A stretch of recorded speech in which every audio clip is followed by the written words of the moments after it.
worker, you're a hipster, you started like a startup. Like I have Yeah, no this was clue. $3. So Nice. All right, we are live. Let me just share this thing out real quick. There we are. And my kid's been using this computer. So she changed Google and everything else. Share. I don't want to do that. Actually, I'll just do it on my phone. Okay, it is Wednesday. It is 7:04. Um, we I don't want to go too negative, like I said earlier, guys. I don't want to. I feel bummed. Like now, let's talk about negative shit, Mine aren't super. especially now. But again, we have chose.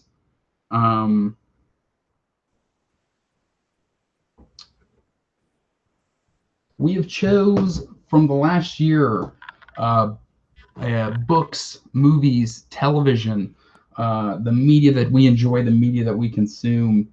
What wasn't the worst, wasn't the absolute most terrible, but just let down. I know from my list personally, they aren't the actual like the worst media I've seen, but they're more or less what I was really excited for. And of course, our opinions are our own. But the media that we consume and the media that we love, and we had high hopes for these choices, and ultimately fell short. You guys both fall on the lines of that, you think? Yeah. Okay. Because like I said, I think my picks are actually pretty Laura popular looks picks. like she's ready to I know, burn whatever she's going to talk about to the ground. She was not on board. She was like, sorry, my dog is like throwing a fit, and I'm trying to subtly tell him. I don't care. We all have. Allory's got. You got 6. The cat will make an appearance at one point. Oh, I have one on the my same lap. Cat walks across the video every week. Well, I've got a Chihuahua on the heating pad over here, and I got a cat in a dog bed right there. I can hear Stella squeaking a toy underneath my chair. So. But no, like I said, we're talking about our biggest disappointments this year in the book world, the comic book world, the silver screen television. We're talking live television. We're talking streaming sites, streaming media of the sort, and also movies. I don't think a lot of us have been. Well, we haven't been able to see a lot of movies on the big screen. I know Allory's caught 1 or 2 at the tail end of the year, but I haven't seen a movie in the theater this year, I don't think.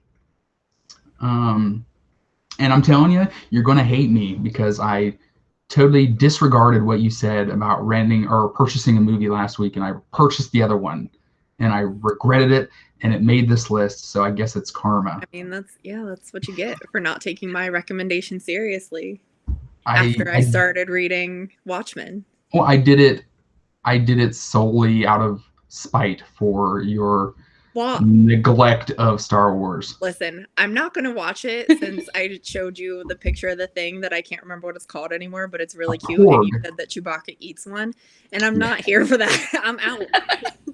Any progress you had made towards me watching it, I was like, no, they're so cute. It is definitely it's a porg, and they live on this island where Luke Skywalker is exiled to.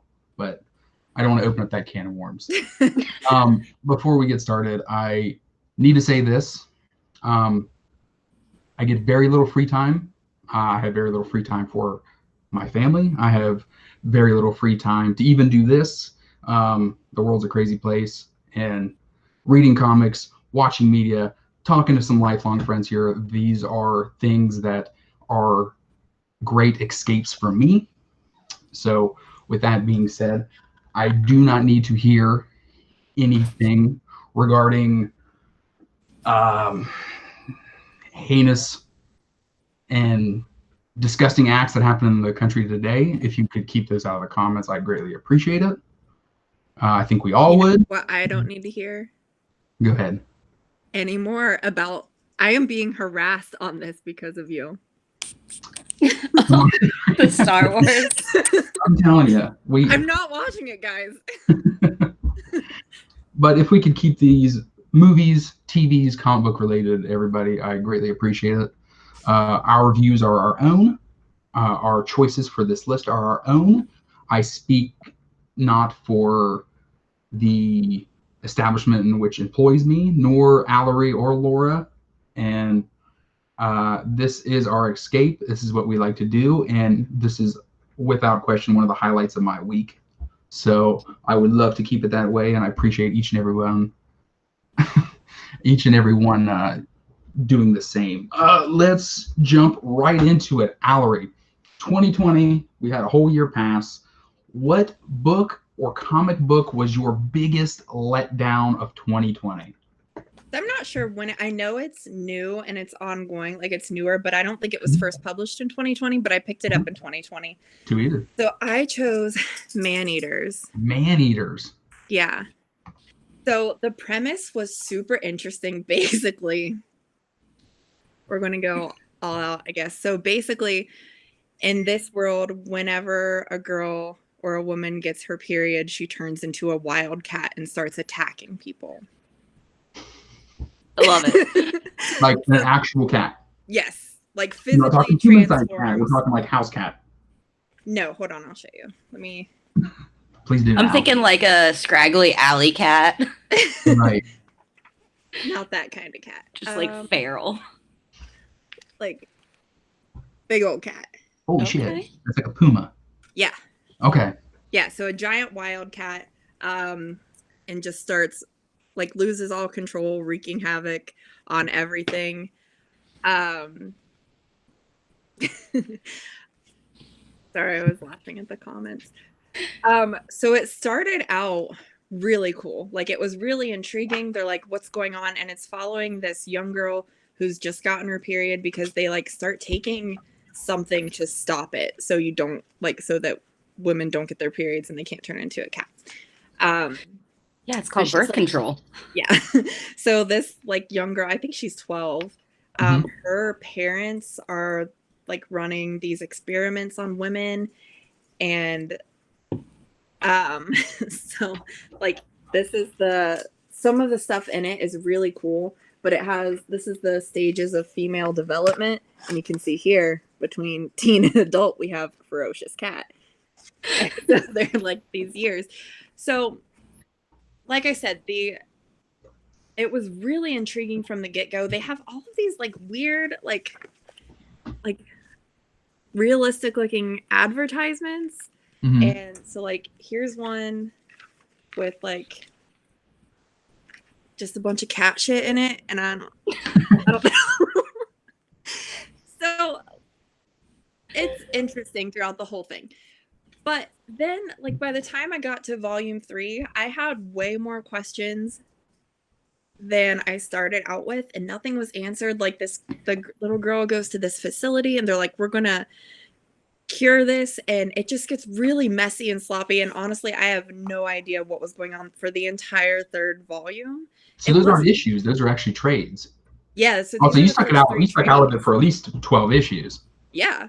Oh, wow. Okay. So they, let me see. Sometimes it's hard to find where it says how far they go, but it doesn't really matter.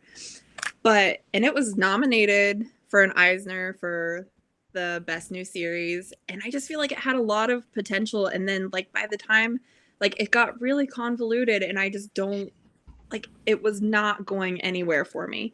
So it has been on hiatus since then. Like after this 3rd volume, nothing's come out, but I was really excited after the 1st volume and then just let down by the 2nd 2. And then I was reading earlier today that the author, like there was some blowback from like the trans community because the way she portrays gender is very much biological. So they wanted more, like they wanted a different view on that representation. Right. And the way she handled it was not at all respectable. She took some of their tweets and like put them in issue 9 without permission. So just like took tweets and put it in there. And then when people complained, she never apologized for it and just left Twitter. Well, I mean, I'm going to be completely honest with you. I think we were definitely playing on the cautious side of spoilers for the last couple weeks with our best books of the year and this and that and TVs and movies. I think if anybody that sees the title understands that we don't like the things we're talking about and we didn't enjoy them in some way or sort. If you want to get into spoiler territory, the both of you, I feel like I don't think anyone will be chomping at the bit. Yeah, for this, honestly, there aren't spoilers because nothing is still happening. Like, after all of these issues, like what I told you, like the main concept, that's it. We don't have any details. Nothing has been has come to light about why this is happening or how they're going to stop it. It just, like I said, the entire third issue or the third volume, I have no idea what was going on. Like, it did not follow, did not track for me. And I just got really lost. And I was like, when I was done, I was like, that's it. I bought all 3 volumes of this. And now I'm just confused and disappointed. Oh my God, like you have the text at the bottom. You're so and check this out. Check this out. Nick Gardner says Mulan was pretty disappointing. Check it out. Boom! Look at us. What? We're growing. Oh my God. We're like an institution now. I'm gonna start practicing my signature because we're about to blow up. Someone's gonna look at this beauty right here, Joanne. Hello. Does anyone feel like young ones anymore? I'm still in my 20s, so yeah. I am not in my 20s anymore. Are you still 29? Yeah. Oh, son of a bitch. I keep forgetting. Like I said, I brought up last week. I brought up last week. I couldn't believe that your parents were still having kids. I haven't seen you in so long. Joanne, hello. It is lovely for you to stop in. Allory, who was the writer on that Man-Eaters? Chelsea Kane. Chelsea Kane? Yeah. I recognize your work. I can't remember what I saw. She had done something else. What was it called? I can't think of it. I just read it earlier. I didn't read it. I read what else she was known for, but it was another really popular series. But Chelsea Kane with a C-A-I-N. More by the author. Let's see here. Okay, she just did a book that came out this year. It was called Spy Island. I was interested in it. Kind of had like a James Bond feel of it. I'm 29, so you must be younger. Oh, Joanne. I'll be 22. That'd be good. I'd kill to be 21 again.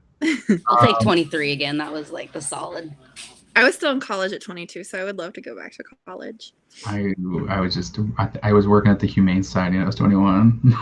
I'll take 21 again. All right. Yeah, I could definitely see the allure for that book. Obviously, the title, I'm sure, hooked you right as soon as you saw it. It really did. And the whole concept. And then I saw the Eisner Award winner thing. And like the covers were awesome. Like they look really cool. And I honestly, I bought all 3 at the same time because I was like, this is going to be awesome. Up on them, did you? Yeah. And then I was like, yeah. Oh, boy. All right. So the biggest Isaac says you want to be 16 in Luke's living room again. I think we all would. Oh yeah. Allory's choice for her. Are we saying worst comic? We want to go with disappointment. It was disappointing. I read worse. I'm not at the point where I wouldn't read just to see if stuff is clarified.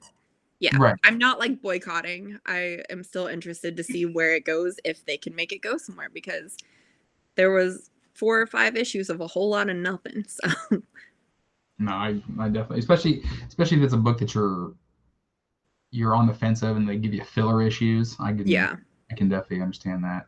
Yeah. And then Lance jumps in, eating all the cold pizza rolls first. That was half the reason we kept you around, buddy. Someone had to eat the cold ones. We couldn't throw them away. The pizza rolls. Allory's pick again. That is Man-Eaters by Chelsea Kane. Check it out or not. Allory, she's not going to hate you for it. No. Okay. Let's flip it on over to Laura. Laura, what? You have a book, correct? I do. So I followed all of the guidelines last week, and you two went out of the parameters set forth. So I decided this week And because all the books that I read this of 2020 were amazing, or they were related to my leadership Athens class, and nobody wants to hear about that. You just batted 1,000 all year, huh? Basically. But the last disappointing book that I did read was turned into a movie that came out in 2020. Oh So Lord.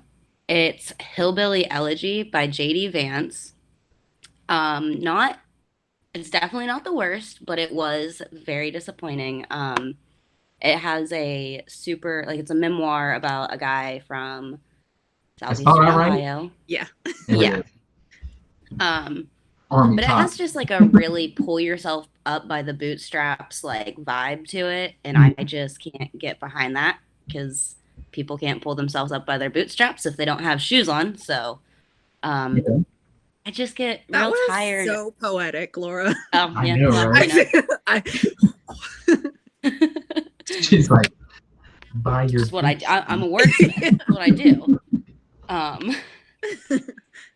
But yeah, I just get tired of the narrative that like the Appalachian region has a culture, which how can such a vast region have one culture, and then that culture is just poor, drug ridden, and yeah, just I get tired of it. There's great things here too. Why is it always the bad stories that blow up and like?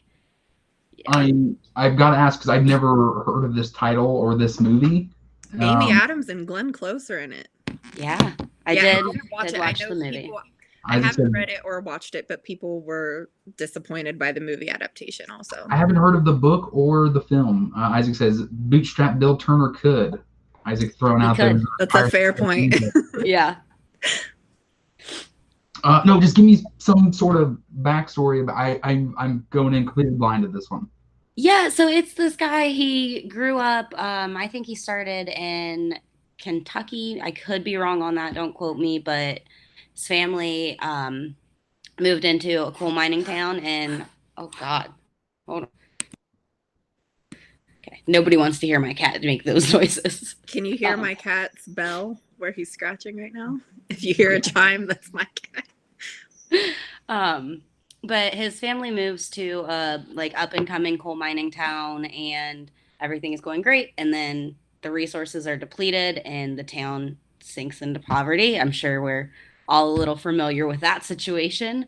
His mom gets what was the flowers in the trash can or something like that? Do you remember? Oh my God, yes, where flowers growing in garbage cans. Yes.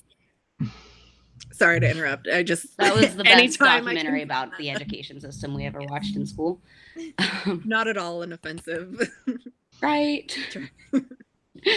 But yeah, his mom gets into drugs, like all the same terrible like poverty system, like generational poverty issues that we do see, and he almost drops out of school, but like the important thing to note is that the author has all of these resiliency factors in place that like many other folks might not. Like his grandparents provided him like steady support.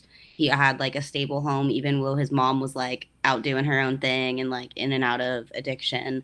So he did have these resiliency factors that was like able to put him up a notch where like other folks could be. And yet he's kind of, I don't know, still acts like, hey, like if you just put your mind to it, you can do it. And he ends up going into the Marines and like makes a pretty good life for himself. So I think you're like it's telling a story. Not the worst read. Here. Huh? You're telling like a story of my life over here. I just enjoy the Marines. Yeah. I mean, like it's definitely not an unfamiliar story, and it's not like it's a memoir of his life, so I can't say that it's wrong by any means, but it's just that whole like Appalachian culture of poverty and pull yourself up by the bootstraps. I just like get so sick of it at this point. I mean, it doesn't work that way for everyone. What's the time period for this? I mean, he's like, I think he's only like 34 now, the author. So okay. Huh.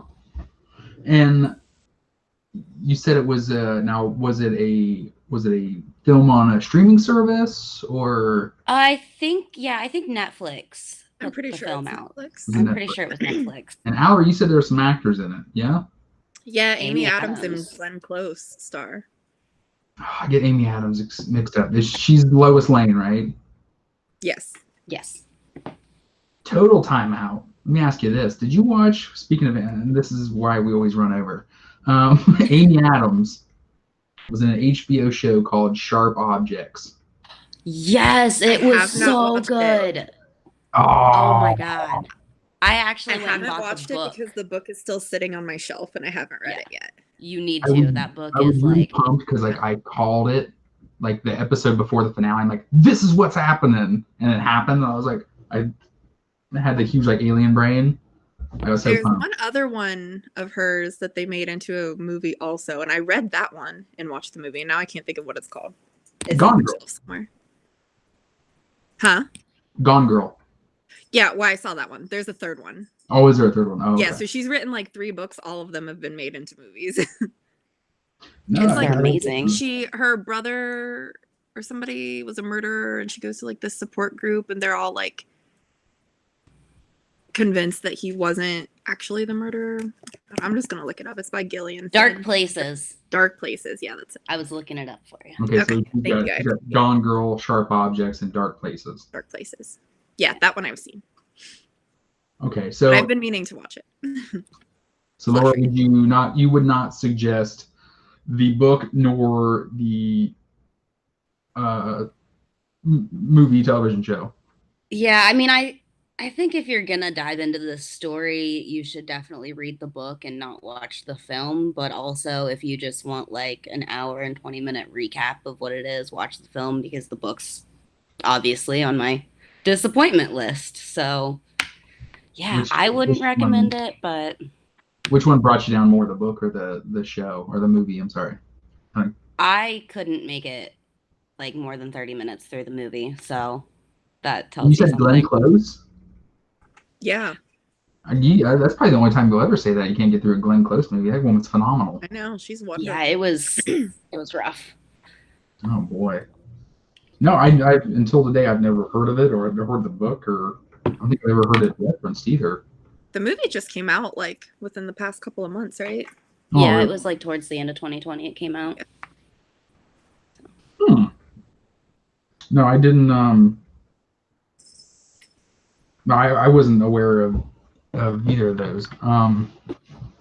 And how'd you come across the book? It came out when I was in AmeriCorps service, and it was just like a real hot topic in the field that I was serving in. It was not required of you. No. Okay. But it struck your interest. Yeah. It was just, they were like, hey, new memoir about Appalachia. I was like, I'll pick that up for sure. All right. Well, okay. So again, Allory, she picked Chelsea Cain's Man Eaters. Young women turning into cats. And if you want to buy the trades, you can see various poops. And Laura's choice was Hillbilly LG, and who was the writer on that one? J.D. Vance. J.D. Vance. And it was made. Was it a straight Netflix movie or just the movies on Netflix? I can't answer that question. I don't know. I think it might be straight Netflix. I'm pretty sure it is. I don't know if that was intentional or result of COVID, like that Netflix bought it, but I'm pretty sure. Like, I don't think it played anywhere. I didn't see it playing anywhere, and our theaters are still open. So. All right then. Well, okay. So we're almost through the books. Going to my book, I'm going to a pick that was. This book was announced in. Holy shit! This book was announced in 2014. This book was publicized in the comic book world, the superhero comic book world, for many years. And the book was announced in 2014 and came out this October. And anytime that you have a book that is so pumped up and is delayed for over almost 6 years. If it's not the best thing you've ever read, it's a disappointment. And my book was Three Jokers. It was a book that the little bit of the backstory to it was in 2014, DC Comics, or 2011 actually, DC Comics rebooted their line, started all the books at #1, which is a product ploy that a lot of comic companies do to get new readers in. Nobody wants to pick up Batman in the 800s. They'd rather pick up Batman 1, and read through. They did that with all their titles, and they did it with the Justice League as well. And as maybe year 2 or 3 within the series, Batman gets up on this like god throne, and he becomes a god, and he becomes all omnipotent. He knows everything, and he announces that he spills out some of the future for the DC to come. He tells us, hey, Alfred's dead, Jason Todd's actually alive, and there is not actually one Joker. There are 3 Jokers in our world. And I kind of assumed they were just kind of doing that because, I read Batman, but I also read Detective Comic, but I read Justice League. Are there 3 Jokers, as in I don't, like, one story doesn't carry to the other, or they can be their own standalone stories? No, there are literally 3 Jokers in Gotham at once. So, like, the same Joker that Batman was fighting was not the same Joker that... Exactly. They're like... Okay. They break it down. These 3 Jokers are through the era of the Joker. We're talking all the way from 1940 to now. There are 3 Jokers. There's the original clown Joker that was first announced. There was the comedian that was in Alan Moore's The Killing Joke, the one book that everyone associates with the Joker's true origin story, and the current Joker. And the book was just a fucking mess. They put it on the DC Black Label, so they wanted to make sure, they wanted to protect themselves and say, like, if this isn't well received, it's not continuity. It's written by Jeff Johns, and Jeff Johns has written a lot of huge landmark titles for a lot of characters. He did a absolute epic tale for the Green Lantern. He brought in Darkest Night and all the zombies. He was the individual who brought back Barry Allen after him being absent for 2 decades. He did the Flash Rebirth. And just before this, he did the big Doomsday Clock crossover, which brought The Watchmen into the DC continuity for the first time ever. So he's riding kind of a hot streak, and he wrote this book. And this book was an absolute mess. This book was not necessary. As hyped as we were after the 6 years we didn't get it, nobody wanted it anymore. If you know anything about the Joker, you know the story of, like, the death in the family. He kills Jason Todd, one of the Robins, right? Crowbars him, he's dead. Allory, I don't know if you're a huge Batman fan. I've only seen 3 of the movies. I'm just giving you like a quick run through. Yeah, I've seen 3. I loved Harley Quinn. The HBO show. Yeah. Okay. Yeah. I have heard great things. Yeah, the Joker is obviously a big part of that. So. Yeah, and so, but the problem with Jeff Johns is he's got a complex about himself. I think it's widely known in the comic book world that if there were a Mount Rushmore of comic book creators, the great Alan Moore would be on there, who did Watchmen, who did Swamp Thing, did all these big books. He tries to just, it seems like all of his book, he wants to make that one book that he's known for. And what he does is he does a lot of the same tropes that Alan Moore did. He sticks to the 9-panel grid like he does. And it's a family, it's a story that's centered around Bruce Wayne, Barbara Gordon, and Jason Todd. Jason Todd, who was killed by the Joker, he comes back. Comic book things happen, so he comes back. And the book has like I said, it was too long of a wait. There was ultimately no payoff in this book that we've been waiting for 6 years. Extremely overhyped. There's I feel like a very gross misuse of family trauma in this book. It's kind of tiptoed around the entire series that Barbara Gordon and Jason Todd have feelings for each other, but the only way they show these feelings is just in a gross manner of like, hey, Jason Todd's been killed by the Joker before. Now he's fighting these urges to kill all three of these Jokers because, again, it's superheroes. Batman just locks them up, doesn't kill, and they just come back and do all these crazy things again and hold Gotham hostage. And he's fighting with a lot of like PTSD and trauma and trust within his family that they won't do anything about these Jokers. And they kind of just force this love relationship between Barbara and Jason. And I just didn't feel like it was necessary. If you wanted to do it right. Do it with some substance and some meaning. And like I said, Jeff Johns, the art is great. I will not argue the art, but they go all the way back to the origin of Bruce Wayne, how Bruce Wayne becomes Batman. You know, the family's killed outside of the theater. A man named Joe Chill shoots the family. They bring him into it. This man's dying. The Jokers are actually trying to, as the book progresses, I don't think anybody's going to read this thing. As the book progresses, 2 of the Jokers die. There's 1 Joker left, but their end state is to get this Joe Chill, who's still alive, to turn into a Joker himself. And it's just ridiculous. The only positive I found in this book is Joe Chill does have cancer in this book.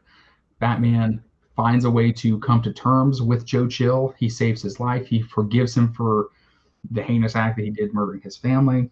But the biggest problem, like I said, is Jeff Johns wants to be Alan Moore in a sense so much, and he wrote The Killing Joke, which is the definitive story of the Joker. And in that story, he has a family who he gets in deep with gambling and the sharks and all this and that. And this family, this mob group kills his wife and his newly born child. And the utmost blasphemy they do is at the very end of this book, Jeff Johns takes a big dump on all Batman mythology and tells you that Joe Chill, or the Joker's wife and daughter, were not killed, and Bruce has known where they've been the entire, let's call it 1989, in the last 30 plus years. And I don't know why. Like, I don't want to read this anymore. I don't want to read the sequel series. There's certain things that you don't touch, and if a book is so good, like Allory, you've seen The Dark Knight and the Joker. He references multiple times in Christopher Nolan's Dark Knight how he got his scars, right? Mm-hmm. And every time the story changed, because we don't have a definitive origin for the Joker. But in the Alan Moore book, this is widely in the comic book community what we agree to be the definitive Joker origin, and he just takes a big dump on it. And this was 6 years of waiting, and I was beyond disappointed. So that was my choice for the biggest disappointment of the last 5 years for me. Comic book. I've read bad books. I felt like the hardest thing I struggled with in this list was finding a television show, because if I don't like a TV show, I'm not wasting my time. I have very little of it now, as it is. But this was 6 years of waiting for this book, and this book had 3 issues in the series. They were oversized issues. They were in the dark label.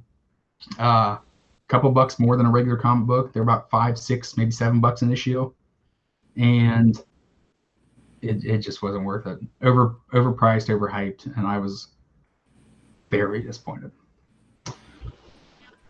So that is my pick. Let's back up for our books. Allory, she chose Maneater by Chelsea Kane. Again, young woman the young ladies become women and turn into cats. Turn into giant cats when they get their period. And there it is. You said it best. Lord LG. I mean, I assume the majority of the chat from the same area we are. We've heard the tale. We've got it. Let's cover in. Allory, how about your television pick? Your disappointment in television for 2020.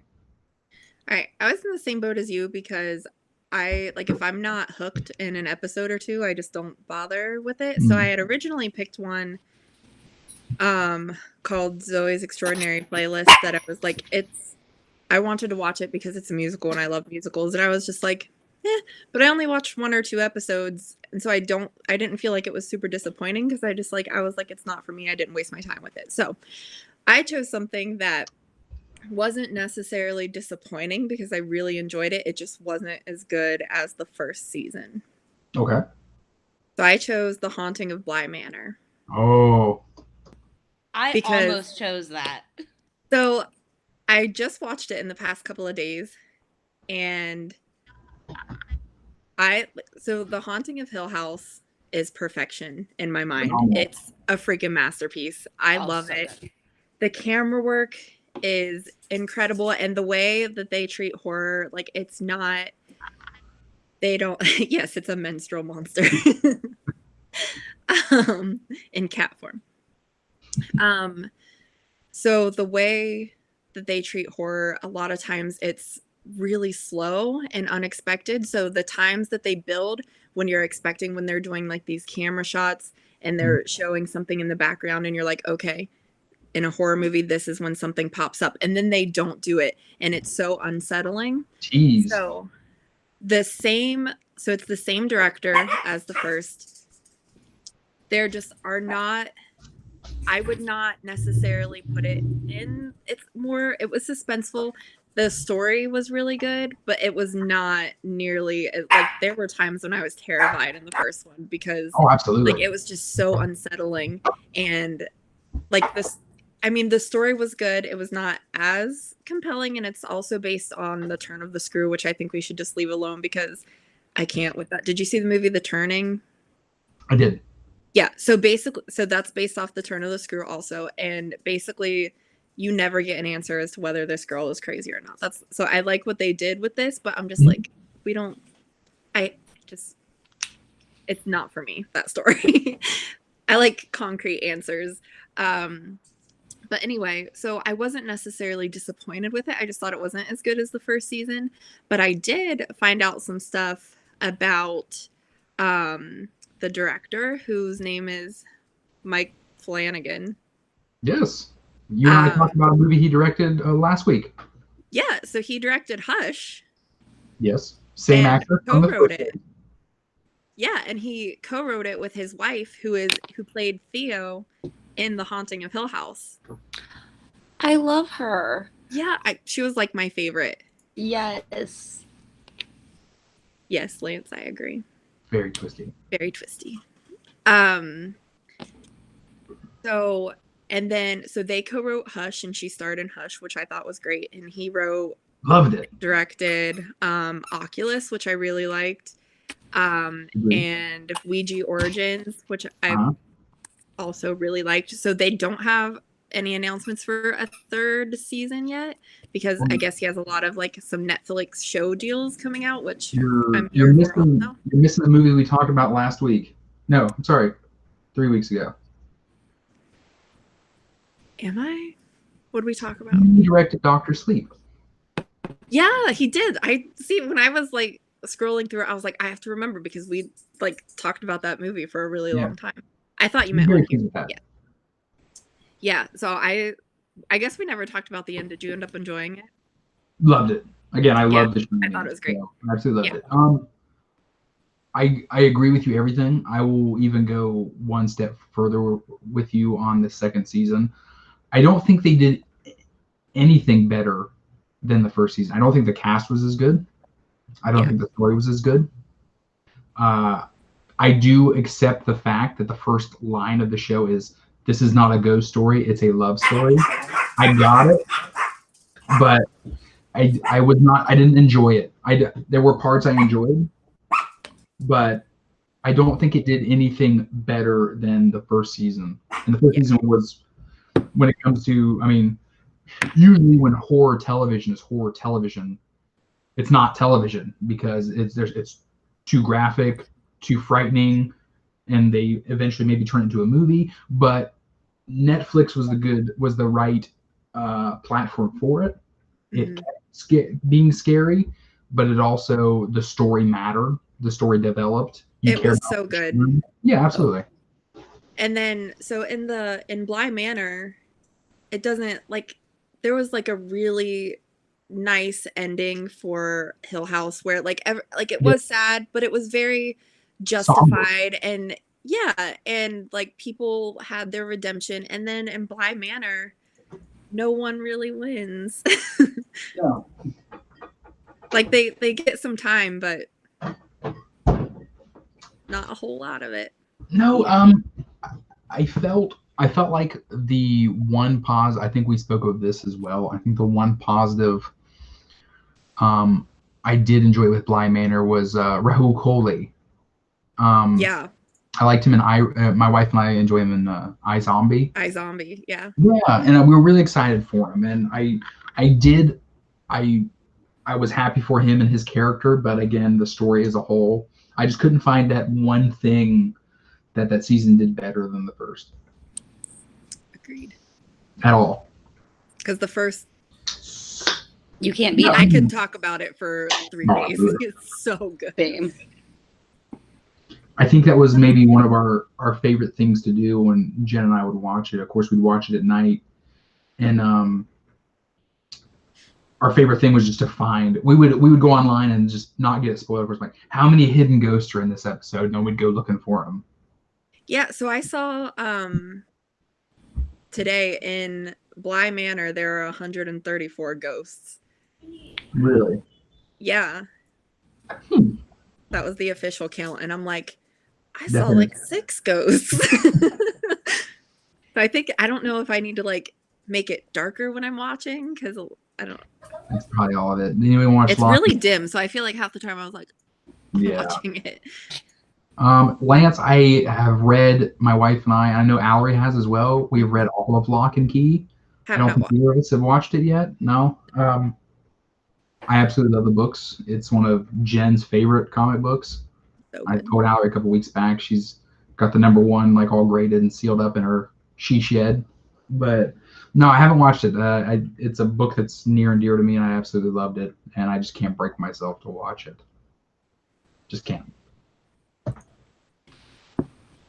Yeah, Haunting of Bly Manor. Like I said, I just couldn't find that one thing.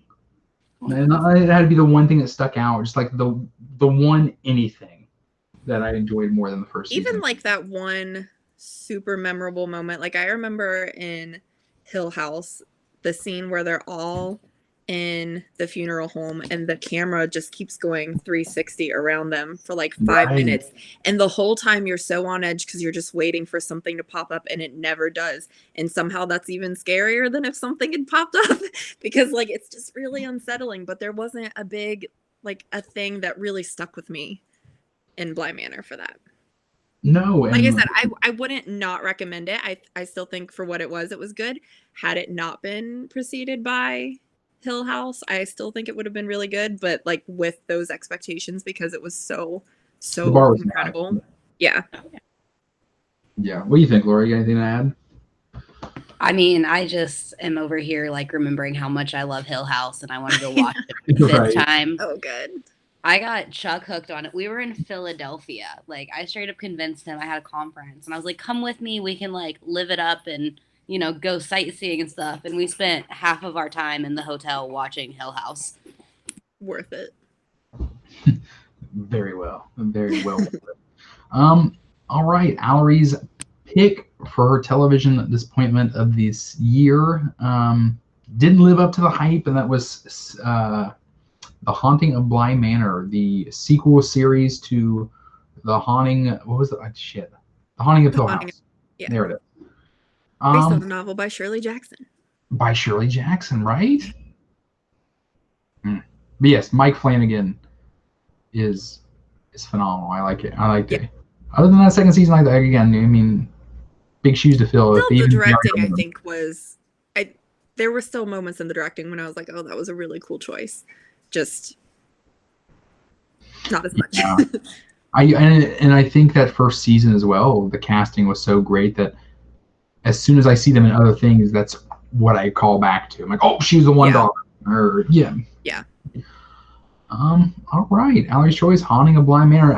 Laura, you're up. What was your television disappointment of the year? So, unlike the two of you, I will totally sit through a TV show I'm not in love with just because once I get started in a story, I like to finish it out. So, I've watched a lot of things that I've been disappointed in. And for me, this was actually a really tough toss up between The Chilling Adventures of Sabrina, which I did not pick, and The Wilds. So, The Wilds is a new series on Amazon Prime. Okay. And because I have Amazon and do a lot of Amazon shopping, I saw ads for this show like all the time. And it made like, it looked so good. Like, it gave me like vibes of Lord of the Flies with a little bit of like Lost mixed in there. It's like this group of teenage girls they're like on their way to this like girl empowerment camp thingy, and their plane wrecks and they're stuck on a deserted island. And you just like get the feeling something's not quite right. And then at the end of the first episode, you find out that something isn't quite right, and that like Who'd have thunk? Yeah, there's like No, somebody watching crash them. on an island. Yeah. And so like each episode goes through a different one of the characters and talks about like the horrible things that happened to them before they went to this like girl empowerment camp. And you find out that there's this woman like conducting a sociological experiment with these girls. Like basically it got real lame. So it like started off really slow with the first episode, and I was like, okay, we'll hang in there for a second episode because it's got to pick up. It did. Okay. And then it was definitely a bell-shaped curve. It like went up Ooh. and it peaked, and then it just kept going down for like the rest of the show. And they like there's not really technically kind of like a main character, but they do focus more on one girl than the rest, and she's the worst character in the show. She's just like, I'm so like whiny and in love, and like even though we're literally dying, all I can think about is this guy that I lied to, and it's just super annoying. And you come to find out that I'm like totally gonna give spoilers away here because I do not recommend this show. You come to find out that the experiment is basically like this one bitch who her son was in a frat. You're just not here for it. I'm like not here for it. Her son was like in a frat and hazed this kid to death, and so like now she's super anti-man and like straight up hates men. And like her Did they get experiment. girls on this plane before their periods? Yeah, there's no wild. That would have been happening. a twist. And then they altered it what I was again. waiting for. Yes. And like this whole experiment is set up to show that like women should be in charge of running the world, and like I don't know, it's bad. It's just really freaking bad. And the like you get to the last episode and you're like, okay, because it's only 10 episodes. So like my ass. After the way you're describing it, I'm like, you sat through 10 episodes of this? I sat through 10. Well, because like so episode 1 was like, all right. But I like it was hyped up for me, and I was so looking forward to it. It looked so good. So I was like, maybe it's just like first episode didn't come out the gate strong. Let's go through. And like episodes 2 and 3 and 4 were pretty good. And then I don't know, you hit like 5 and 6, and you're like, okay, well, I'm this far in it now, so I have to finish it. And like the very last episode, I just I walked away mad. That hard, I know. I like because you don't get any answers really. Like you think they are like saved, but then you realize they're just locked in another government facility, probably on the same island. And then like you think this girl's gonna get out and get some answers, but all she does is find a room with surveillance cameras showing an island of all boys that apparently the same things happen to. So I'm guessing season 2 is going to be the same really shitty story, but about boys. Season? Oh yeah, there's a second season. I'm not watching it. It's not out yet, but you're going to watch it. Write that down. I probably will, honestly. I hate myself enough to watch it. It was really bad, y'all. I do want to say, because your other choice was Sabrina, I really wanted to like Sabrina. I watched like the first 3 episodes, stopped like 2 years later, rewatched the first episode, and I was just like, I don't know, it's just not drawing me in. And then I just went back and watched the one from the 90s instead. It's on Hulu. I did that, and then I watched, I'm pretty sure, every other possible choice on Netflix. Will you grab me one of those? And so I went back to it like recently, and they actually dropped season 4 at the new year. Yeah, I saw that. Watched that, and I did. I wanted to like it. I will say I watched Sabrina longer than I planned to because we were in the middle of all 4 seasons. Well, I watched season 1 through 3 when we went into lockdown, and what I really liked about that show, like, the story's not there, and I hate the main character. Like, I think that they tried to take this very cool story time, like, they, like, try to make it kind of more like an HBO show, but then they drop this Disney Channel character right in the middle as the main character, and it just doesn't, like, mesh well. But I really liked that the supporting characters had some great representation in Sabrina, and it was just, like, one of the characters goes through like some gender questioning like situations, and the friends are so supportive in that show. Like, it was just like a wholesome thing. I was like, I can watch for like this, like the conversations about whole sexuality. Series about that. Yeah, I mean, Sabrina herself, could do without her. Like, the show would be great without her. All of the other characters in that show are wonderful. The like side characters get their own storyline. Like, you don't just have, a person of color in this character to be like the black friend so that you can say that there's representation in the show. Like, they are whole like complex characters, like all throughout that show. And so that's why I didn't choose it, but we still ended up talking about it, so I'm good with it. I would have watched an entire origin series on young Hilda. That's what I want to see. She's a badass bitch, and I love her. Lance was in the same boat with you. Lance watched a couple episodes. He was out. I tried. I know Jen watched I think the first season, and then of course she got the vibe like it was starting to get too Riverdale on her, I guess. I haven't seen Riverdale, but I've watched 4 seasons of Riverdale. Only do you enjoy it? Yeah, mostly. Okay, well, it's not her boat, but I did see in one of the hundreds of comic book pages I follow, I did see that the original ants would be in this newest season. They it's were like a meta thing. So I didn't know if it was just a teaser or not. Is that what it actually is in the episode? They're in like quite a few episodes toward the end of the season. I love them. I'm pretty sure it was the last, like, the final season, and it ended real dumb too. I mean, I've given you 4 seasons of my life. Can you just, like, I don't know, end it on a high note, maybe? Put a bow on it for me. Right. I didn't watch any of it. I know I'm in and out of the room when Jenna did watch the first season. I did enjoy the casting choice for one of the ants. She was the kind of the bigger woman from Wonder Woman who was kind of chauffeuring her around in the first one. Yes. I don't recall her name, but I do enjoy her acting. I think she's funny. I think she's quirky. Like I said, I think the casting for everybody except Sabrina was phenomenal. And then I don't know if it's just like that her character fell flat or what, but like, girl, the world is literally crumbling around you and you're worried about like making a boyfriend in your bathtub. Like, come on, no. We've all been there. Right? Oh my God. The universe is literally collapsing, but I care about being student president. Okay. Oh, yeah, I had a mull that around my head. You said making a boyfriend in your bathtub. Okay. Yeah. Not making out. No, literally making a boyfriend while the universe collapses, because that's, I don't know. It's dumb.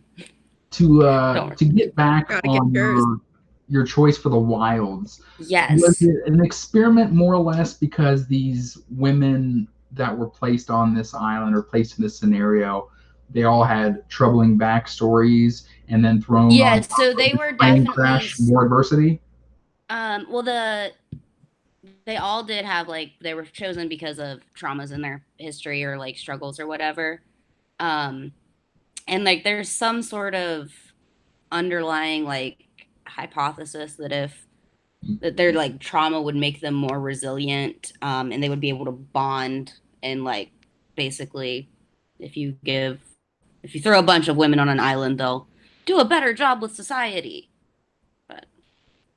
But they were obviously, these women were chosen for this experiments because of this. Yeah, and it was like, I mean, obviously, like the plane didn't like totally crash, and they had some like we'll call them sleeper agents that were supposed to be part of this experiment, but one of them dies like right off the bat, which they didn't plan for, I guess. And so then you spend the rest of the show trying to figure out who the other one is and like what the point is, and guess what? You don't find out till the end, but you can narrow it down because there's like I think 9 girls, and each girl gets an episode except one, and then you're like, oh, guess it's her.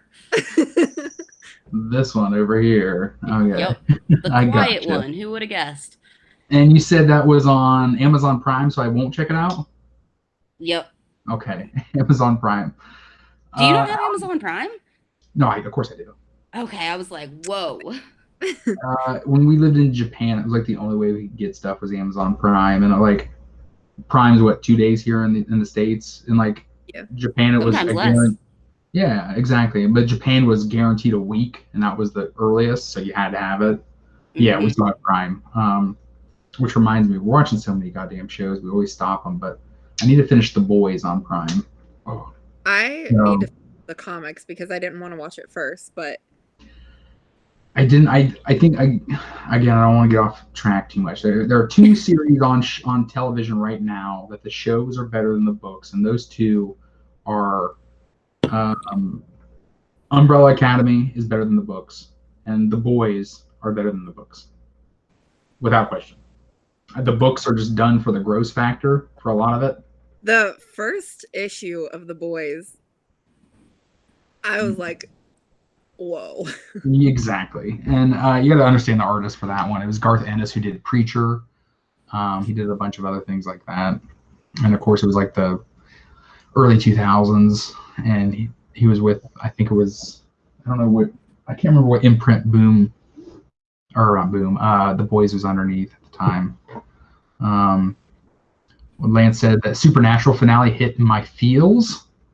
I haven't watched a lot of Supernatural. I know Jen used to. I'm sure a couple of seasons. I know Lance is a tried and true fan. You should have been here last week. We were talking about our favorite shows. These are our not so favorite shows.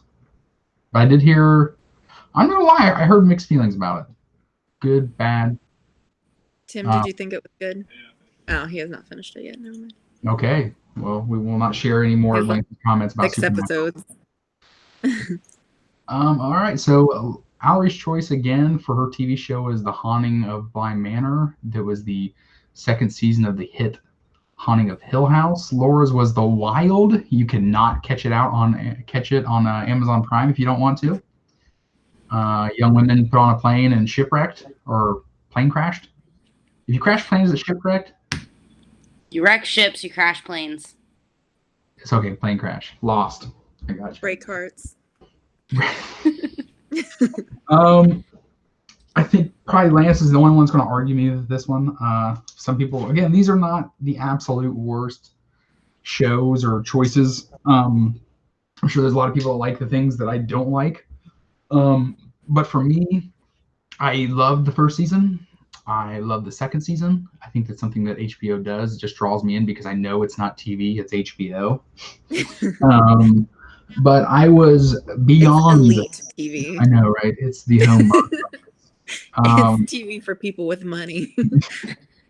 I was extremely disappointed with season 3 of Westworld. And I loved Westworld. I love the premise of Westworld. I love that Christopher Nolan's brother was doing Westworld. The 1st season was phenomenal in my eyes. You had everybody going to this virtual amusement park where they could be cowboys and live all these crazy lives. And you had Ed Harris in it. You had Anthony Hopkins in it. You had Jeffrey. I just can't remember this guy's name. Dahmer. he didn't get cast in this one. He's going to be the new Alfred in Robert Pattinson's Batman. Jeffrey. As soon as I think of it, it's going to come right to me. I can't spell. Westworld. Jeffrey Wright. I absolutely love Jeffrey Wright in everything Jeffrey Wright's in. Okay. Love Jeffrey Wright. Season 1, they go to this crazy amusement park where they can live lives and be cowboys and fight Indians and go to saloons and save damsels in distress. And you find out it has so much depth to it that some of these characters, or some of the AI, the robots, if you would, come to life and do crazy things, and they become self-aware. Totally cool. Second season, guess what happens? They break out of the park into the real world. Cool. Super cool. And they branch into other worlds within the park. There's even parts where they're like in like feudal Japan, and it's like a shogun and all this stuff. It's really cool. Third season, just terrible. Just fucking terrible. No Anthony Hopkins. I'm out. I mean, just sign me out. Everyone loves Hannibal Lecter. Aaron Paul is the lead. I'm sorry, man. I think Breaking Bad was your thing. He was a dud. He was kind of mediocre. I think Aaron Paul was a mistake for the lead of this season. I don't know if Aaron Paul was quite ready to be the lead of a HBO show that was about this third season. Again, we're talking Western. We're talking about these robots and AIs breaking out of the park in the second season. The third one goes all cyberpunk and like Blade Runner-y. And I don't think Aaron Paul was the pick for it. Like, you know, let's cook, bitch. Breaking Bad. I don't think he was. Own private domicile, bitch. Exactly. The story was just mediocre. There was constant action in it, but had no substance. It was just boring. It didn't mean anything. They were just doing it for the entertainment value. The characters, there were a few characters that transitioned through all the seasons, and the 3 or 4 characters that do make it to this third season, they're all put on the back burner for no reason. Like, you're going to carry me along through these seasons that definitely have different themes, and finding interesting ways to bridge these characters into a new world each season is a feat in their own. And when they do hit it and they do, you know, hit their mark, it's great. But when they don't, and you put these characters that we have been with for the previous seasons on the back burner, it's just not enjoyable television. Like, I think it's definitely a show that you cannot watch a third season. Mind you, I tell you, they're different stories, different worlds, but you have to watch every episode. It demands you to watch every episode. And again, for it to be like a futuristic and cyberpunky, HBO definitely has the budget. I do not think they spent the budget on it for an HBO show, and that's something that I don't think I've ever said. If HBO's got the money, HBO will spend the money. Especially one that's already been successful. Exactly. And again, if you're not familiar with it, it is a Michael Crichton book. You know, Jurassic Park, Westworld. He did the same. But yeah, the entire tone and like the nature of the show was just wasn't there. Like, it didn't seem like there was a point where I was watching, I had to make sure that Jonathan Nolan was still doing the show, and I found out he was. And it's the writing just got consistently worse, and it seemed like all the characters, again, like I say, we travel with these characters throughout the seasons. They all had clear motives. There's a young girl that's a beautiful young girl in this first season that carries on. She finds out she's not real, and she has a motive to like break into the mainframe and become real and find a purpose, like even they don't have clear motives in the season. They have no purpose, and it was just all around. It just really, I was just like physically mad. Like I would sit in the bed. I'm like, well, fucking here we go. And I don't ever do that with an HBO show. When it's Sunday night and it's fucking 9 or 10 o'clock, I'm ready to be entertained. And it was just a fucking absolute utter letdown. And of course, no Anthony Hopkins. And I think the show was widely possibly viewed in the same light that I am. I don't think it's been renewed for a 4th season yet. And this ended, I think, in March of 2020.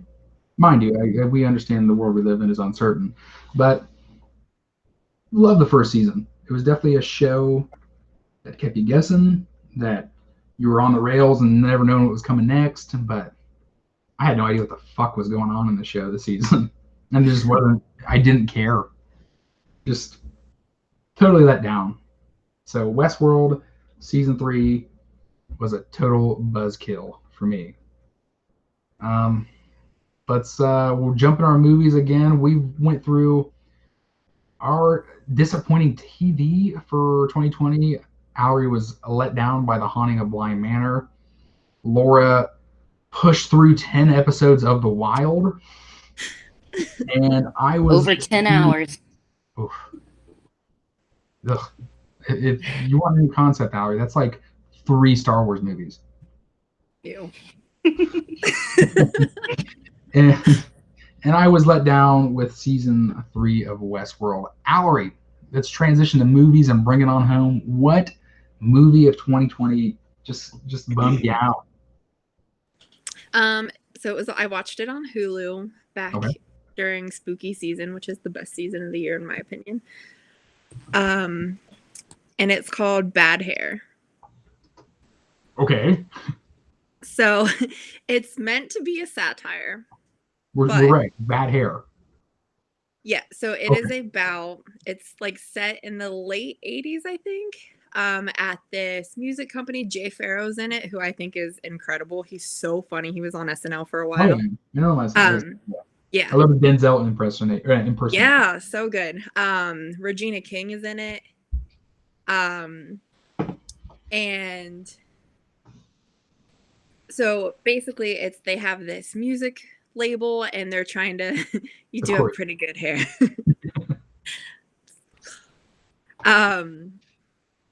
So they have this record company music label and they're trying to get things to go big, and they are getting this new kind of like TRL show going because it's back in the late 80s. But that's what I would equate it to, like a live music thing every day. And the main girl, I can't remember the name of her character, she's kind of frumpy and she always wears her hair natural, and people keep telling her like if like you don't get something done, you're not gonna go anywhere. And so she goes with a recommendation to get a weave put in by Laverne Cox, who is incredible. And then based on this like ancient story about slaves uprising with like power from their hair, which is really like the backstory is really cool. I don't know if that's like rooted in history or not. Not meant to be a pun, but there it is. Thank you. But so basically her weave turns evil and starts killing people. No, her hair. Yes. It's not her. It's not her hair control. It's not her. It's her, like the hair moves and like she's sleeping and her hair comes off. Yeah, so it'll like grow really long, and then she finds out everyone who's been to this same person to get a weave, it's not just her. Other people start dying. She realizes other people have evil weaves, and it's just so it was like it like showed at Sundance. And so like when I saw it, like it popped up on Hulu and I was like, oh, and it was like featured in Sundance, and then it was like an hour and 24 minutes long, and I swear it was 7.5 hours long because the first like half of the movie is before she even gets the weave, and it's really slow, and I really wanted to like it, but I finished it. I was like doing other stuff at the time, like had it on in the background because I got really bored, but yeah, so Bad hair. and then if you try to cut the weave out, it will turn on you and kill you. So you're saying her hair would grow, wouldn't it say like it would come off, or it would grow like miles and kill people? It would grow like onto the floor and like kind of take up the room, but it wouldn't like go out like while she was sleeping, like clubbing or something, but like she would be it would just take over. Like anyone that she was in the room with basically wasn't safe, and it kept like getting more and more like it always hurt, and then her scalp was always like starting to bleed, and Ugh. Yeah. Good Lord. Okay. Bad hair. Laverne Cox. We're talking Orange is the New Black? Yeah. Okay. I had a hunch that's who you're talking about. Yeah, and I think, hold on, it was a while ago. It may not have been Regina King. I think she's hilarious. No, Regina King. Am I thinking Regina King or Regina Hall? Scary Movie, Regina. Regina Hall. Okay, so I'm thinking Regina King, Watchmen. Like, I love her. Yeah. No, she's not in. It's Vanessa Williams. Okay, because I have a tattoo that says Regina King is Queen. I love everything she's in. Yeah. Yeah, so it was not her. She did not put her name on it, but Vanessa. She couldn't allow herself to do that. She couldn't. Bad. And I feel like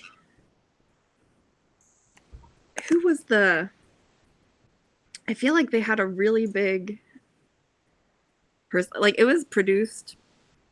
Oh wait, hold on. I'm trying to remember who played like the celebrity in there. James Vanderbeek is also in it. Yeah, Kelly Rowland plays like the big celebrity that their thing gets, like from Destiny's Child. The Forgotten Destiny Child? Yeah. No, that was Michelle. She's the forgotten one. I was gonna say Kelly's the one who tried to text somebody from a spreadsheet on the like Sidekick in that Nelly video. On there. Yeah. Yeah, it was literally that a spreadsheet. Stands the test of time though. It's so good. Bad yeah, it was hair. like in Excel. Mm-hmm. But yeah, that was so, I mean, what was it that drew to you? Like, oh, it's Halloween. I'm looking for a new horror movie, and I saw. Yeah, the poster looked really cool. The premise, like, was kind of vague, so it wasn't like Evil Weave takes over. So, yeah, I was like, I'll give it a shot, and like I said, it talked about how it premiered at Sundance, and that's usually like a good sign, but it was not. My second choice that I almost went with was The Dead Don't Die. I kind of liked it. It was so boring. I love self-aware movies, and I will watch anything Bill Murray's in. That was the only time I was entertained, and I was really excited to watch it because I was like, this is going to be so good. It's Bill Murray and Adam Driver, and I was just like, I was like, this will never end. You didn't pay for that, did you? Yeah, I paid like $5 for it on Vudu. It's on HBO Max. I watched. It was on sale. It was a while ago. It was before I had HBO Max. It was on sale. He's the country singer they talk about every like 10 minutes in this movie. Jim Sturgis, right? Is that his name? No, that's an actor. Simpson or something. Yeah, Sturgill Simpson. The Sturgill part was. Every like 10 minutes, like they grab the album. Oh look, Dead Don't Die. It's a good album. And they play that song the whole movie, and I'm like, oh my god. I love self-aware movies. I love Bill Murray. I didn't have a problem with it. I did think. I mean, it was. There were times I was pushing through it, but I was reading and watching it. Huh? I was sitting in my chair reading and watching it, and of course my chair was like right up on my TV, so I was kind of like, kind of into it. But no, I understand. Yeah. It was not a good movie by any. Even Selena Gomez gets killed in it. I know. I was like, I only wanted to watch this for Selena Gomez.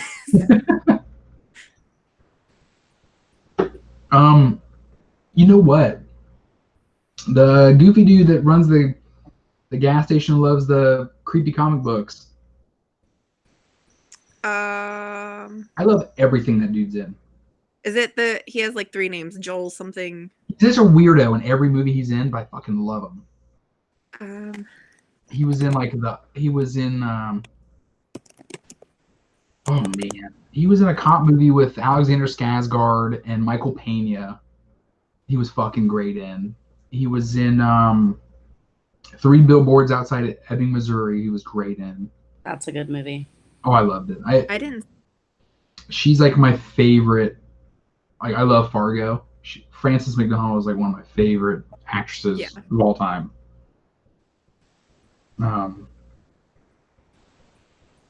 Yeah, I wish I could remember that kid's name. But he's just so creepy and weird. He plays the best creepy weird dude. Yeah. Is it Haley Joel Osment or whatever? No, that's you're thinking of. I've never seen the movie you're talking about right now, so she said 3 names, Joel something, so. Oh, he was in Get Out as well. Caleb Landry Jones. Yeah. Yeah, I found him. Yeah, I fucking love that kid. Okay, so Allory's choice. I will never spend an hour and 24 minutes watching Bad Hair. Bad Hair. And you said it was on Hulu? Mm-hmm. You didn't pay for that one, did you? No. Okay, so all right, sweet. Yeah, I don't know if I can get behind my hair going out and killing people. Yeah. I got behind it, but I left. You know what's crazy is like people spend some money to watch movies at Sundance. I know. Ugh. Ugh. All right. Allory's choice for her biggest letdown of 2020 in the 2020. So not the not so big screen. Bad Hair. You cannot check it out on Hulu. Laura, what was your choice for disappointing movie of 2020? All right. First, I just have to thank you, Allory, for talking about Bad Hair because I was like this close to watching it, and I didn't. I chose not to, and so glad I made the right choice. It was the right choice. My disappointing movie of 2020 is also from Hulu. They seem to be real hit or miss over there. Yeah. Still, they haven't quite got it down like Netflix has. My choice is Run. It is I guess it was like categorized as a thriller. It's kind of a suspense film. It has Sarah Paulson is the mom of a teenage daughter. The daughter is partially paralyzed. She has diabetes. She's got all of these different health problems. She's homeschooled, basically super dependent on her mom, and she's trying to go to college. And she wants to like leave the house to go to college. And I forget like what the catalyst was, but she finds out that her mom she finds pills in her mom's like groceries that are for her mom, and she's looking at them, and then like later that night her mom gives her one of these pills, and she's like, whoa, what the fuck? So she starts doing some digging and finds out that like her mom's just been drugging her this whole time. And like Munchausen's by proxy. Yep, pretty much. So it's like a ripoff of The Act. Never seen that, but possibly. It's so good, and it's based on a true story. 10 out of 10. Recommend. Okay, well. Joey King's in it, and it's like there's also a documentary. I think it's on HBO. Where you can watch like the real story about Gypsy Rose, and she like ends up her mom. So I know the story of Gypsy Rose thanks to my wife. Yeah. Let me ask you this fun fact, Miss, that you have seen the 3 Nolan Batmans, right? Uh-huh. Remember young Talia al Ghul that gets out of the big pit? Uh-huh. That's Joey King. That's her. Joey King. Yeah, shaved her head for that role. Oh, yeah. I remember her with the shaved head. Yep. I love her.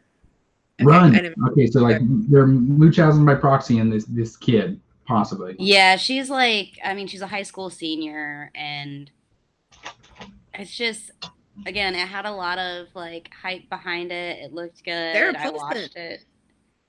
Yeah, Sarah Paulson. I love her. You know, Yeah. you think it's gonna be great. She actually was not great in this.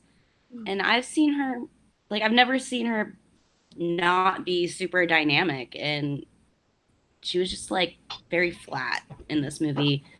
Um, it it just felt like a generic movie that you've seen a lot of, where like somehow the parent's evil and the kid's trying to get away, and just Naturally. was a letdown. Um, wouldn't waste my time on it. Obviously, sounds like you can watch The Act for a way better movie and version of this story. Was It's that a a limited FX? series. Was Watch it. it a movie or a show? It's a limited series. Oh, okay. Like 8 episodes, I think. It's on Hulu.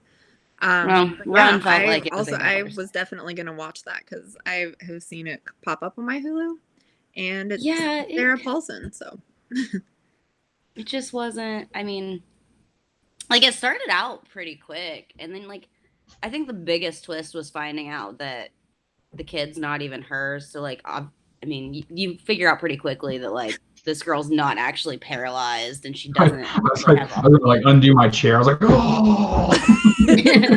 Well, like, I mean, I think you're only like 10 minutes in before her mom gives her medicine that she knows isn't hers. So then it like starts to spiral off of like the kid trying to get answers, but she has, you know, no access to like the internet if her mom doesn't let her, kind of thing.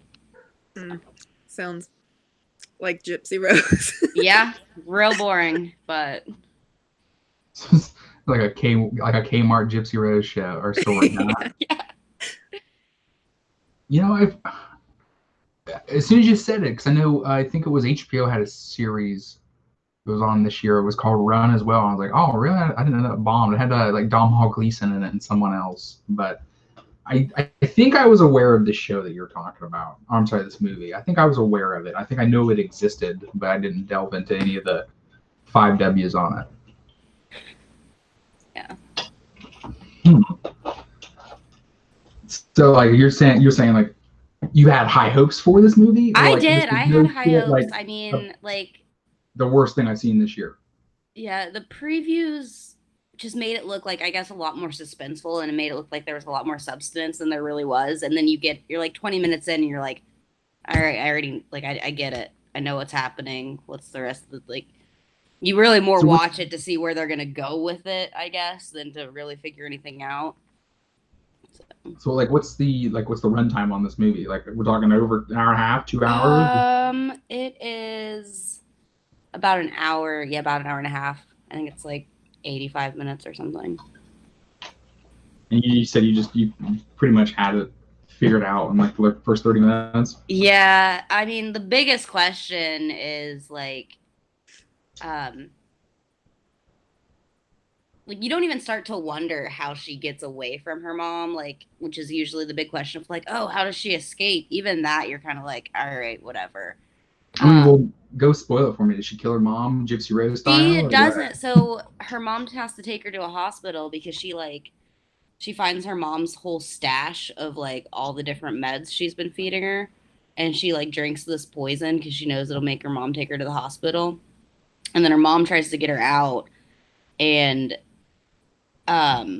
someone tries to stop her, and then the mom shoots like a hospital guard, and the girl like what? Yeah, because the mom's crazy, obviously, and then the girl just goes back into the hospital room, and then like later her mom falls downstairs after shooting the guard, and so later like the daughter comes in her room and drugs her, and apparently like visits her every month for the rest of her entire life to just like drug her mom once a month, which I don't understand how the drugs make, like, because apparently that inhibits her mom from like talking and telling people about this. For but a I also month? don't. Yeah, that's she's thing. I was What like, is she she's like, on? okay, see you next month, and I'm like, what drugs are you on? How is she getting in the hospital like every month and doing that? I think it's maybe prison. I don't know. It's really just like We're they talking about skip over a different lot of the dynamics here. We're hows. talking about prison or hospital. It's like a prison hospital. So, because their mom's like obviously locked up for shooting a hospital guard, um, and Is she also like a psych drugging her ward? kid for 18 years. But I don't know, because like the daughter comes in, she like walks through prison clearance to get in here, but then her mom's like in a hospital bed in a hospital room, so it's like a prison hospital, I'm guessing, because the daughter like smuggles the drugs in her own mouth, and then she gets there and she's like, "Love you, mom," and like shoves them down her throat. So let me be clear. So these drugs are strong enough to inhibit speech for 4 weeks, but not so strong that like whatever container she's concealing, using them to conceal in her mouth, like for her to have any sort of effects from them. That is a great question, Allory, and one of the many that I had while watching this film. Okay. Like the first pill that she finds, like that she realizes her like makes her question, she goes to a pharmacy to get answers because she sneakily wheels out of a movie with her mom and goes to a pharmacy to try and figure out what the drug is. There's a whole movie scene in the act, I'm telling you. Okay, so this is straight up a ripoff. It's like when that movie The Silence or something came out on Netflix like a few months after A Quiet Place. Yes. It's the same thing. Yeah, so like it turns out that for like her mom just got her a new prescription for their dog that she doesn't have, which led me to have questions of like what vets out there prescribing like anti-anxiety or like tranquilizers to a dog without seeing that doesn't the exist. Dog? I can't even get flea meds for my dogs without taking them. Exactly. That's so like you're just calling up the vet like, "Hey, little Scruffy needs some tranquilizers. Yeah, he's about 115 pounds. Can you just fill that for me? All right, thanks."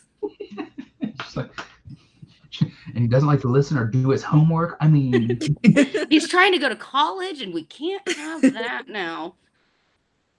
So, I will definitely have to check out the act and get back to you to see exactly whether the whole thing's a ripoff or if just like, I don't know, 80 of the 90 minutes is. Yeah. Sarah Paulson really shouldn't have slapped her name on that one. That was nope. So would you say maybe she was in like a psychiatric ward, or she's like no shit in like prison? They didn't specify. It unclear. Also, like they were just so many. I was like, what are we doing here? Like, why did this woman have a whole locked room in her basement filled with like all like I mean, I understand like getting your prescription changed and maybe the pharmacy doesn't get the note, so like you kind of have double of what you need, but like this woman has an entire like bunker of meds in pharmaceutical size, like what the pharmacy gets them in size bottles. And you're just like, how'd you get your hands on this? You never find out what the mom does for a living either. Peddles drugs. Obviously. Well, she does a lot of gardening outside because they eat really organic, because... Well, that's good. You want her to stay healthy. Yeah, keep it natural. You can't be like heavily medicated and eat like shit. One or the other. Oh, yeah. That sounds terrible. Yeah. But I watched it all. I did. I mean, I'm not one to talk in this case because I did sit through the entire Bad Hair movie. At least that was meant to be satire. Yeah. It has to get at least a bonus point for that. Does it? Oh, man. Sarah Paulson. I was looking at the IMDb for that one. And it's just Run. Run. And I did see one note. I do see Tony Revolori's in it. And Tony Revolori, I love this kid. we all know him from the new Spider-Man. He's his bully, right? Oh yeah. Oh yeah. And he's in one of my favorite. I'm such a Wes Anderson fan. I love the Grand Budapest Hotel, and he's the young bellhop boy in it. He draws on his mustache every day. Never saw Grand Budapest Hotel? Blah. I told you I've only seen the one Wes Anderson movie, and it was the one with Edward Norton because he's a god among men. Again, Edward Norton is in all of his movies. Is he? All of them. I will watch all of them. You should watch Bill Murray- Isle of Dogs. Watch what? Isle of Dogs is a good one, yeah. I've never Edward heard Norton is in that one. Wes Anderson has Edward Norton, Bill Murray, and one of the Wilson brothers in every one of his movies. Every one. Isn't that Jason something in a lot of his Jason movies? Schwartzman's in all of them Yeah. too. Jason Schwartzman's in all of them too. Love him. He's like one of my favorite directors because he's just so weird and quirky. Yeah. And he uses colors very, very well. He's writing a movie. His next movie is about a newspaper in France called the French Dispatch, and I can't wait for it. I never thought I'd watch a movie about newspapers, but I do. I love every one of his movies. All right, Allory's worst movie of the year was about hair that kills you. It is Bad Hair, and it is on Hulu. And somehow it made the cut for Sundance Film Festival. Everyone loves Sarah Paulson, but you will not love Run. You said it was on Hulu as well? Yeah. Yep. Yeah, those do sound terrible. It sounds really bad. Again, in the light of all my picks, this was not a terrible movie, but based on this director's other films, I think it was his worst movie. And I literally had these two movies side by side on my television. And the other movie I was deciding on was Allory's choice for her favorite movie of the year, which was Freaky. And I said, stick it to Allory because she hadn't seen any Halloween movies. And I used my Amazon credit and I spent the full 20. Well, I had Amazon credits, so it was like 10. But I think is his worst film to date. It is too big, it is too convoluted. Christopher Nolan's Tenet. And this movie was just too much. And this is me coming from a Christopher Nolan disciple. I loved Memento with Guy Pearce. Loved it. After that, I loved Al Pacino and Robin Williams in Insomnia. Loved it. I have not seen it. Oh my God, they're so good. Great I don't movies. like Robin Williams though. Me either. Not for me.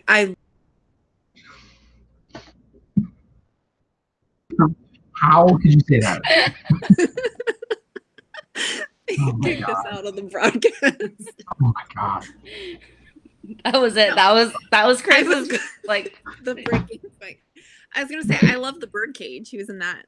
I like that. I don't like his comedy, and I like Dead Poets Society. That's really good. Everyone loves I it. hate Mrs. Doubtfire. Hate it. same. One of the worst movies I've ever seen. Why do you wait to drop hate these you fucking on bombshells the on me? Like right when we're about to hate it. finish, right when I'm on my last pick, you guys just shit on me. That's how we end now, just in complete and utter disappointment. Well, I love those two movies. I am a firm believer as a kid that grew up loving Batman. I think he made the definitive Batman run that we'll ever see. Following that, I absolutely loved Inception. I thought it was great. I thought it was next level. It made you think. I'm still after thinking that, about it because I still don't get it. I loved Matthew McConaughey in Interstellar after that. I thought it was really good. But this movie, it had everything in it that he lined all the dominoes in a row when it came to casting. He always has Michael Caine in his movie. Michael Caine's in it. He I've been on the soapbox for the last couple years now that I think Robert Pattinson will be a great Batman, and when he's in serious roles, I think Robert Pattinson is excellent. I'm not a Twilight fan. He's been in some films that I love. He was in this movie Tenet. I loved him in a movie that's on Prime or Hulu. It's called Good Time. It's about him robbing banks with his mentally ill brother, and he goes to prison. Dude has range. And the lead of this movie, it has Elizabeth Debicki in it. I love her. I think she's beautiful. I think she's a great actress. After this is the lead of this movie is John David Washington, and the name sounds familiar because it is Denzel Washington's son. And one of my favorite movies of 2019 was hands down Black Klansman he was in. I thought it was an absolutely excellent movie. He was an African American on the police force that was trying to snuff out the Ku Klux Klan, and he would make phone calls to Klan members in the Grand Wizard and all that, and it was a phenomenal movie. Great movie. It was good. Chris Rock. Spike Lee won, I think, Best Original Story for it. Very excited because, like I said, and it's so crazy if you were to watch this movie, every time that John David Washington speaks, you hear Denzel. You do. And it was funny that you brought up Jay Farrow, because he does an act. He's dead on. But this movie is too much. The big kick that Christopher Nolan would always go through to a lot of people was like, it seemed like Christopher Nolan would hold your hand a little bit too much in these movies. Maybe not for some people, or he would over-explain things to you because he has big brain ideas in his movie, and he'll emphasize it a time or two. It was like Inception's like, oh, we're in a dream within a dream. He's like, no, we're in his dream. Like he would stop and break that down, even if it was just dialogue between characters. But this movie was really 3 movies. He had 3 big movie ideas in one movie, and that made the movie way too jumbled. And I say that when I say, hey, Nolan's always been hit for saying you're explaining too much. He doesn't in this movie. There was a part in the movie I was, let's call it 45 minutes in, and I had to stop it. And I had to wiki it. I'm like, okay, yeah, I know he did that. I understand this. Okay, this is what we were doing. And it seemed like this movie was like 1/3 Inception, like 1/3 Interstellar, and then like 1/3 like a Hideo Kojima video game. Because this whole world revolves around inversion. So like things going in reverse. And there's an individual from the future who has found a way, which they call like a turnstile, to invert metal. So he would shoot a bullet, but in this world it would come in reverse. It's batshit crazy. So what? When it comes out of the chamber. Yeah. Is it just like? Does it like do a Yui? Like through the or back? Is your gun back? So in the way they again, he tries to hold your hand and explain it to you at the beginning. He has this lab has this huge chunk of concrete and has all these bullet holes in there. And this woman grabs a bullet, and she just picks it up out of the ground and just snatches it in her hand. She's like, no, these are inverted. They've had this process of inversion. You're not trying to pick up a bullet. You're trying to re-catch it. And it's to the point where like you were going to shoot a gun, you're bang. But he is shooting a gun like bang, and it's coming back into his gun. And they go into this world, and But why?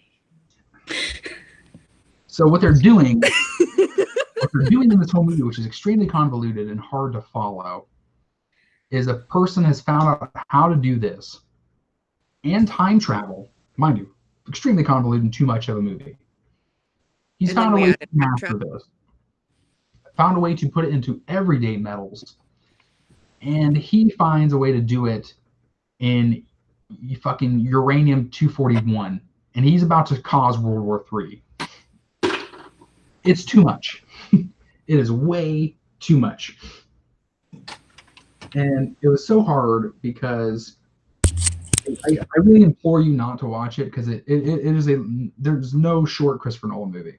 This is 2.5 hours. I thought the trailer looked really interesting. It was on my to watch list. Yeah. It really does. But after you see it the first time, after you see like bullets that have been through someone go back through someone, after you see a fight forward and they go back and you watch that whole fight in reverse, I just feel like it wasn't shot as fluid as it could have been. You see some weird hitchiness and like some takedowns and some flips and stuff, but it's just fucking batshit crazy. It really is. And I will, like, I'll go to the damn grave. Like, before this movie, I loved every goddamn thing Christopher Nolan made. And this one was just, I was really bummed, because I feel like Black Klansman was a breakout for John David Washington. And he was the star of that movie, but it wasn't very well known. It wasn't, put out there to the masses. But this was like his first big blockbuster. And Christopher Nolan films all his movies on IMAX and like 35 millimeter. It was meant for the theaters. I'm sure a lot of my wow factor was taken off because I was not able to see it in the theaters. But it was just a big mess in the movie. I promise you, if you sit and watch this movie and you give a damn enough, like I was trying to, there will be a point where you pause and try to assess what the fuck is going on. They sneak the handsome guy from he was Quicksilver, and he dies in the Evan Avengers. Peters? No, not the Fox X-Men, but the Avengers. Aaron Taylor Johnson. Yeah, Aaron Taylor Johnson. He was They kick-ass. sneak him in the movie in the last 40 minutes. Like, oh fuck, where did he come from? Like I said, and then like the end all be all is like there's this whole plot through the whole movie where they're trying to steal art that makes no fucking sense. So there's also a secret art heist. I was like, also a little bit of National Treasure in there. And let me tell you, because we're talking about forwards and backwards, they do it twice. All the they fucking do it twice. So they steal and then unsteal the painting? Exactly. Jesus Christ. So they borrow What did they steal it for in the first place? There's this huge fight in the beginning that brings you into all of it. And the wealthy elitists, they have like this super high-tech vault where they keep this art. They keep it at this in this underground, undisclosed location at an airport, so they don't have to pay custom fees for it. And it's so like well protected. There's not a sprinkler system in case a fire happens. They have this like elaborate system that removes all oxygen within 10 seconds. And like there's these dudes come back from the future to fucking stop them. And I'm going to get in spoiler territory. I'm not going to suggest this movie because it's just too much of a movie. I'm pretty sure you've described 10 movies at this point. So Art Heist, that's a whole movie. I'm telling you. Time travel, whole movie. There's a point where you realize that one of the big twists at the end of it is he teams up with John David Washington. He teams up with Robert Pattinson, who is great in the movie. He is, again, a phenomenal actor, I think. You find out that this isn't Robert Pattinson's first go at all this. And apparently, John David Washington, who's doing this for the first time, he doesn't know that he's traveled back. And he's like, hey, man, we're both in Tenet, this organization. He's like, yeah, bro. You don't know it yet, but you're actually my best fucking friend. We've done this before. Like, what? He's like, this is the last time for me, but this is here's my friendship necklace. You have the other half. Oh my god, what a plot. So is the movie named Tenet because it's a palindrome? And everything in the movie goes backwards and forwards? There it is. Yes. Okay. And like I said, again, the acting's great. The acting is really great. I just feel like Christopher Nolan just doesn't know how to stop himself in this movie. Someone else should have stepped in. Someone should have held his hand. Exactly. And I would have liked my hand held in this Where movie. was the other half of his friendship necklace at this point telling him you need to take a step back? That was actually Leonardo DiCaprio's totem from Inception. No, it was a mess. And no, like I said, the acting was phenomenal. I felt like when Christopher Nolan got to a problem, whenever he got to a friction point in this movie, I feel like he like stopped. He's like, all right, this is how I can fix this. He's like, no, that's too fucking easy. And Christopher Nolan, being the guy he is, just made it totally outlandish. And it was just too much. I'm gonna solve all of my problems with an art heist from now on. I don't know about you. Count me in. Yes. Give me some of those inverted bullets. I'm telling you, it's insane. Like I did. I literally stopped twice and went through the plot of Wikipedia. I'm like, all right, I'm here. Okay. Yeah, I got that. Okay, yeah. Her husband bought this $9 million painting to keep control of her and her kid, and she wants saving for some reason. Like I fucking had no idea what's going on. No clue. You need like a Spark Notes while you watch it. You remember what was the old show on like VH1, the music videos, the fun facts were popping up? Oh yeah, the little yeah.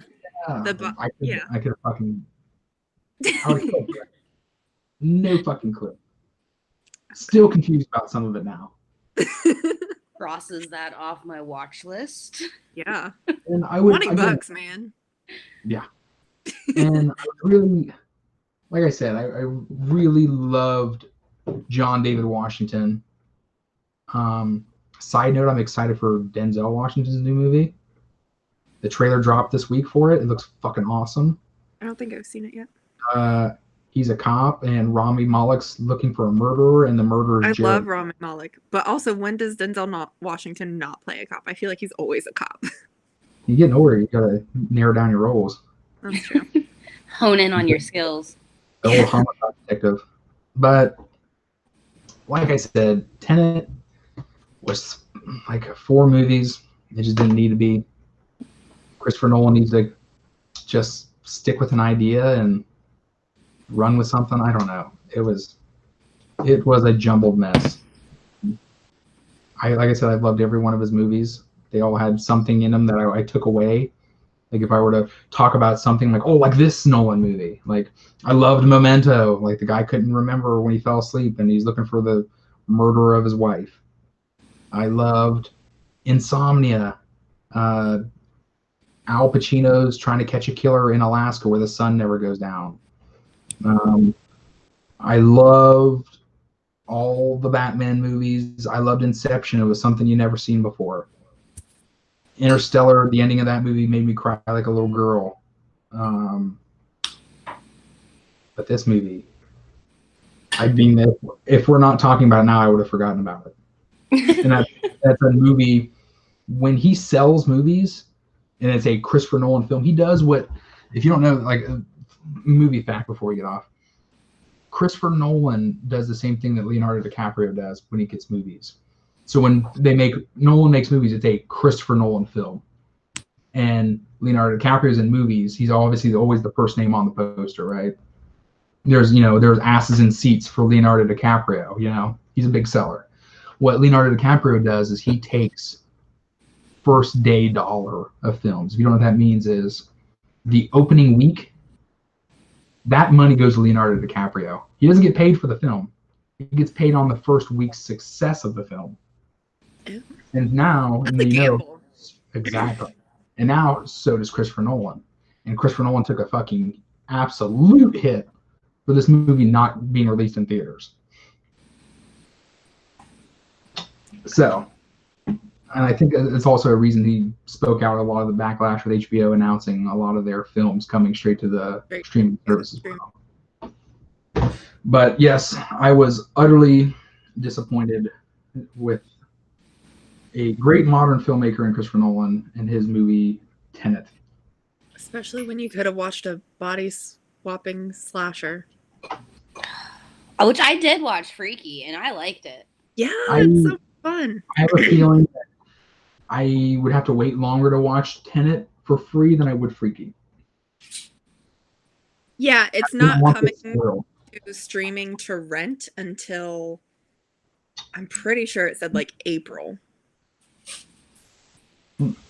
Shit. Yeah. Yeah, I will.